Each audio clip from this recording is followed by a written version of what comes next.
Chapter 16. To say that Draco was dreading this trip to the country was an understatement. It was clear that Liam securely held his parents' hearts, but he and Hermione were another matter.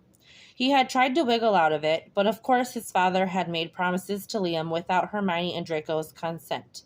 They would be visiting Hogwarts on Saturday and attending the first Quidditch game of the year, Gryffindor versus Slytherin. Liam had requested that he go shopping for some gear, and because he didn't want to appear biased to any future educators, he purchased a Slytherin scarf, a Gryffindor hat, Ravenclaw pin, and a Hufflepuff banner. They had attempted to explain that really only the first two would be more than enough, but Liam was dissuaded.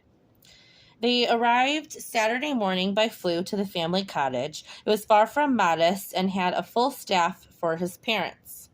Grandmother, grandfather, we're here. Liam was vastly more excited than his parents. Lucius and Narcissa entered the sitting room, both decked out in their Slytherin colors, complete with gloves and scarves. Oh, Hermione, I'm afraid our seats are in the Slytherin section. Narcissa frowned, looking at her attire. Yes, I figured as much. I still want to sit with you all, though. She smiled sweetly. Would you like me to grab you something more appropriate to wear? You'll draw all sorts of attention in that Gryffindor garb. Oh, I'm quite used to it. I have to root for my house. She pumped her hand in the air in a show of fake sportsmanship, 8 eyes looking at her uncomfortably. And you, Liam, who will you be rooting for? Lucius looked down on him with a raised eyebrow. The winner, of course. You can't decide your allegiance based on who is doing best. That's positively Slytherin. Lucius finally grinned. Yes, my dear boy, that's exactly the right mindset to have. And as it were, Slytherin has a fit team this year. I believe we will wipe the pitch with lion blood. Lucius, Narcissa exclaimed, startled. That's horribly inappropriate. Well, sorry, my boy. Let's be off. We can tour the grounds at our leisure. And, of course, as a former governor, I've spoken to Professor McGonagall, and we have some exceptional seats for the match. They walked out to the veranda where a bicycle was sitting in the middle of the lawn, their portkey. Mummy? Liam started tugging on Hermione's hand. Oh, don't you think it'd be possible to flu or maybe apparate? Liam's not portkeyed before. Hermione read his mind. Bud, how about I hold you? It's going to feel like you're being pulled a bit by your belly. Before we touch, take a deep breath and squeeze me. Before you know it, we'll be safe on the ground. Liam considered Draco's offer and nodded, throwing his arms around Draco's neck, shaking slightly. Narcissa stared doe-eyed at her son, but said nothing. The 5 of them stood around the portkey, their hands extended, and Draco whispered it was time to his son, and they were gone. A hook-like feeling snagged them into the universe and depositing them by the Black Lake. Whoa! Whoa! Liam had perked up and was smiling. That was insane! He was hopping in Draco's arms, and Draco placed him down so he could celebrate. While doing so, he noticed the castle for the first time. I can't believe this is happening! Liam sprinted off towards the castle, and the 2 pairings trailed behind him. Liam had been vibrating with adrenaline since they first touched down and listed off more facts about the castle faster than a first-year Hermione Granger. He was enamored with every brick, every portrait, and certainly every ghost. They sat down for a quick bite of breakfast at the table in the great hall reserved for parents and visitors of the game. Liam was bouncing up and down in his seat as Lucius filled him on Slytherin's best seeker since Draco, to which Draco's ears perked up. Was that almost a semblance of pride in his voice? Well, I thought it would be a hot day in December when I saw you 2 sitting together, and with a young child. My, how times have changed. Headmistress McGonagall's shaky voice spoke above them.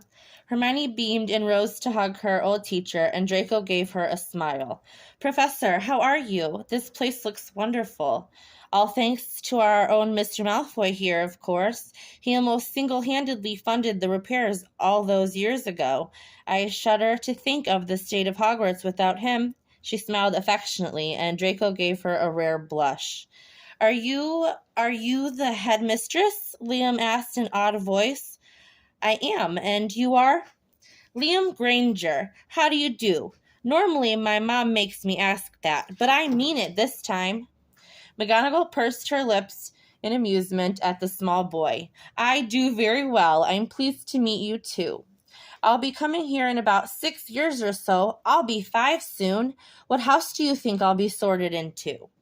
Well, I could never guess that after knowing you for so short of a time, but any house will be lucky to have you. I must be off.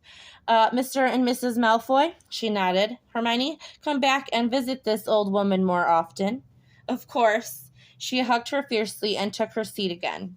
After breakfast, they made their long trek to the Quidditch pitch, and Draco had a wave of nostalgia watch over him. Dad, I hope I can play Quidditch too, just like you, a seeker. You'd be brilliant, I'm sure of it. The best Slytherin. Or Gryffindor, Hermione added. Or Gryffindor, he amended, that Hogwarts has ever seen. Liam's eyes lit up as they exited the stairwell, and he took in the full-size Quidditch pitch. It's so much bigger than at Uncle Harry's. Indeed. Wait until the World Cup. You won't believe your eyes, my dear boy. Lucius clapped him on the shoulder. Here, sit next to me. And Liam sat sandwiched between Lucius and Draco. Draco leaned over to give Hermione a quick kiss and then returned his attentions to Liam. Here they come! Here they come!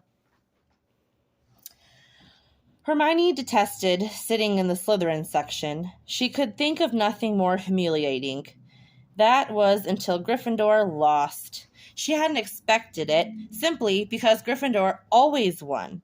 But that was 10 long years ago. Gryffindor was no longer the powerhouse team they were back in the day, and handling all the jeers and laughs was tough. They sat in the three broomsticks, replaying the game, and Hermione had herself a thought. She was having a good day, a much better day than she had originally anticipated, that's for sure. Narcissa was so much sweeter than Hermione imagined, actually very thoughtful and constantly reprimanding that not-so-tactful husband of hers. She had even given her a squeeze around the shoulders as the boys boasted on their walk to Hogsmeade and asked her about her future plans. Lucius was charming. Merlin, she hated saying that. He was a tough old man, that was to be sure, but even in his tough exterior, he clearly had a weakness for his grandson, and was enjoying his day showing off.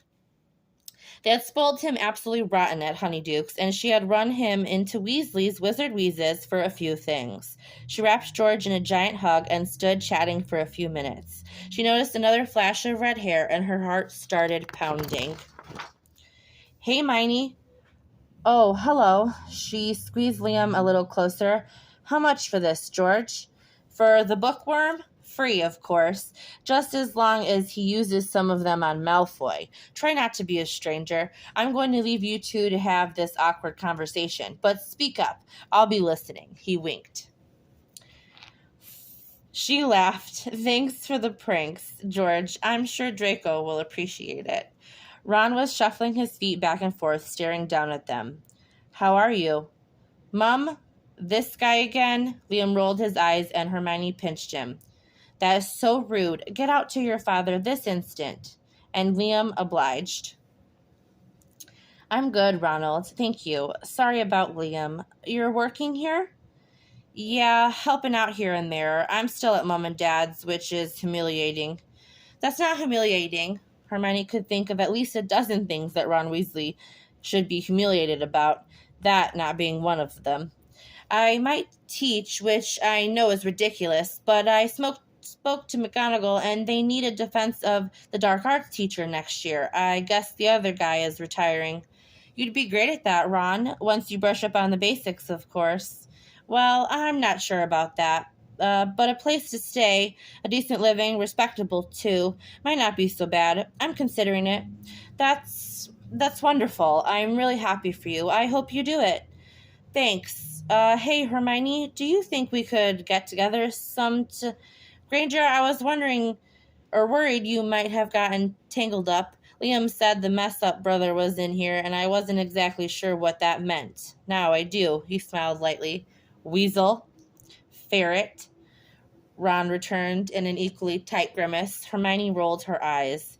You were saying, Weasley? Draco chimed in again. I was just going to ask you if we could get together sometime and catch up. No strings attached. That's bloody obvious, no strings attached. We'll pass. Thanks, Weaselby. Excuse me, don't answer for me like that. You can't be serious, Granger. Ron, I'll think about it. Maybe you, Harry, and I can get together. I'll let you know. Good luck. I mean that. She smiled at him and walked out of the store with Draco hot in her heels.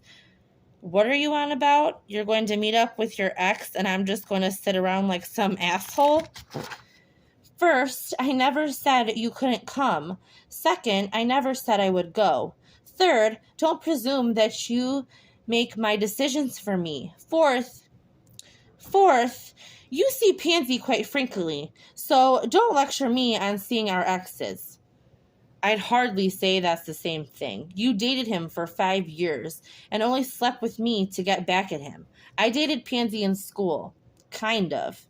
Draco, that's not at all why I slept with you that night. How could you think that? I'm not daft, Granger. Let's go. No, seriously. I want to sleep with you because you were actually kind of charming that night and really sweet to take care of me. Not to mention, you look positively fit in your boxers. She giggled, remembering. That's why I wanted to sleep with you. I fell in love with you, even though you are horribly irritating and completely self-absorbed, and not to mention... Draco crushed his lips onto hers, wrapping his arms around her small frame and lifting her up slightly. Since that night last weekend, they hadn't mentioned the L word again. It was a whispered admission that was seemingly forgotten by both parties the next morning. Hermione had wanted to say it a dozen times since then, but she kept it in, fearing he hadn't meant it. I love you too. He broke their kiss and lightly rubbed his nose against hers. Ew! Mom! Dad! Stop! We're in public! Liam cried, and Draco set her back down again. Sorry, bud. You will someday learn. Never let a chance to kiss a pretty girl pass you by. With that, I have to agree. Lucius then leaned down and quickly pecked Narcissa, and she turned a bright red before playfully batting him on the arm. Lucius Abraxas Malfoy, what on earth has gotten into you? I swear, I've never met this man before. We should check him for Imperius or Polyjuice, she chided, clearly enjoying the small token of public affection. Let's get back to the house. I'll have the elves start a fire in the backyard. Grandfather, Liam stated, grabbing his hand as they walked, have you ever seen a firefly? Of course. I think they must be magic. Maybe you could help me catch one. Sounds like a plan, my boy. Hermione leaned her head on Draco's shoulder, lifting only briefly to see Ron staring out the shop from the front window at them as they walked away. She smiled quickly and returned to resting on Draco. The seaside cottage was incredible. It was nestled right next to stormy cliffs, and the gulls were lazy on the beach below. Hermione sat under the safety of the balcony, still buried underneath a blanket and an oversized cable-knit sweater. Her tea was a bit hot, and she held it gingerly in between her hands, breathing in the strong aroma. Cold, dear? Narcissa's clear voice broke the silence, and quickly a subtle shift glazed over her. A warming charm. She sat down next to her in one of the large Adirnock chairs and poured herself a cuppa as well. I love seeing my son so happy. I have to thank you for that. Oh, I don't know that thanks are in order. He does make me very happy as well.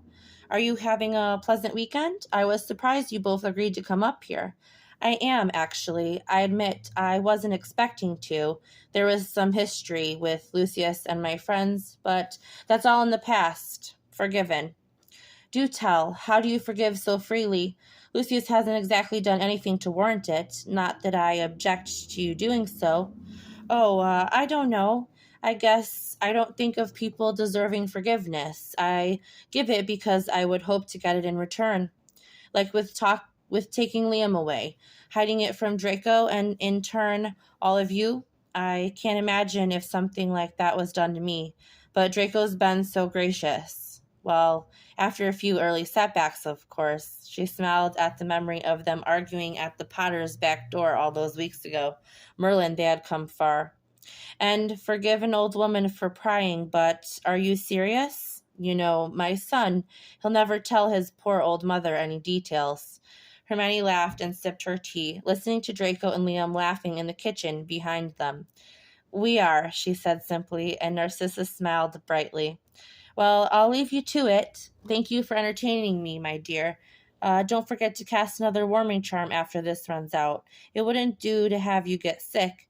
She leaned down and kissed her on the forehead, and Hermione felt instantly comforted. The comfort was quickly chased away by pain as she realized that she was missing her own mother so much.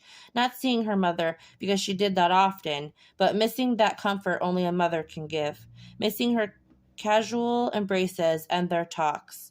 Perhaps if her mother would not allow magic in their lives, Hermione would need to be the one to compromise and allow more muggle life in theirs.